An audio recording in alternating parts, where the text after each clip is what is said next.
নমস্কার বন্ধুরা, আজ আমি আপনাদের সঙ্গে শেয়ার করব সহজ একটা রেসিপি, কিন্তু খেতে দুর্দান্ত লাগে। আমার আজকের রেসিপি আলু ভর্তা বা আলু মাখা।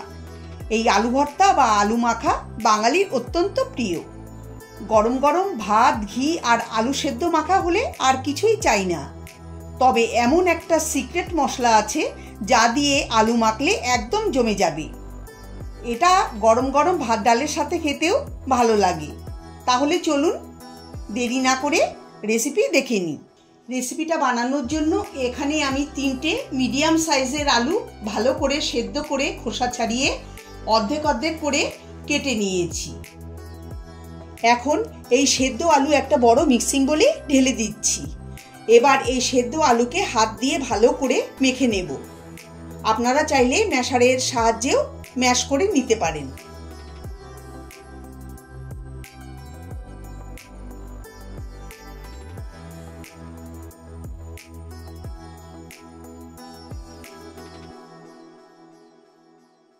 আলু ভালো করে মেখে নিয়েছি।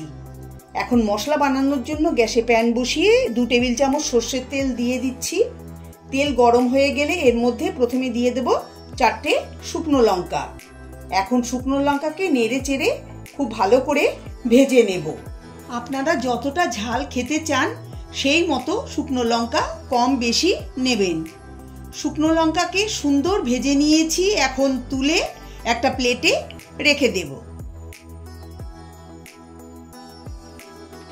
ওই তেলের মধ্যে দিয়ে দেব 1/4 চা চামচ গোটা জিরে, তার সঙ্গে দেব সামান্য পরিমাণে গোটা ধনে। এখন জিরে আর ধনেটাকে 30 সেকেন্ড নাড়িয়ে চাড়িয়ে ভেজে এর মধ্যে দিয়ে দেব 2 কোয়া রসুন কুচি। এখন জিরে ধনের সঙ্গে রসুনটাকে ভেজে নেব। লো ফ্লেমে রেখেই পুরো মশলাটাকে ভাজতে হবে। যখন দেখবেন যে রসুনের কালার গোল্ডেন হতে শুরু করেছে, তখন এর মধ্যে দিয়ে দেব একটা ছোট টমেটোকে ছোট ছোট টুকরো করে কেটে, তার সঙ্গে দিয়ে দেব স্বাদ অনুসারে লবণ। এখন টমেটোটাকে মশলার সঙ্গে খুব ভালো করে কষিয়ে নেব। যখন দেখবেন টমেটো নরম হয়ে গেছে আর মশলা থেকে তেল বেরিয়েছে, তখন বুঝবেন যে মশলা হয়ে গেছে। গ্যাসের ফ্লেম বন্ধ করে এটাকে নামিয়ে কিছুটা ঠান্ডা করে নেব।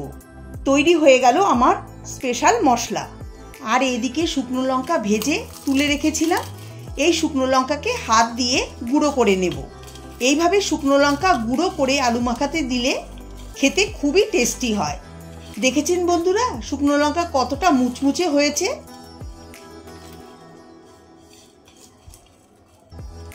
শুকনো লঙ্কা গুঁড়ো করে নিয়েছি।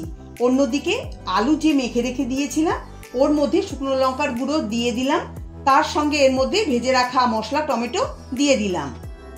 এখন এই সমস্ত উপকরণ হাত দিয়ে খুব ভালো করে মেখে নেব। আমার চ্যানেলে নতুন বন্ধু হয়ে থাকলে চ্যানেলটাকে সাবস্ক্রাইব করার অনুরোধ রইল। মাখার সময় আপনারা লবণ চেক করে নেবেন। লবণ লাগলে দিয়ে এই সময় মেখে নেবেন। আমি সামান্য পরিমাণে লবণ দিয়ে মেখে নিচ্ছি।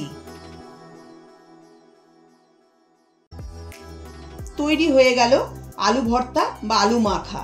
এখন আমি সার্ভ করে নেব।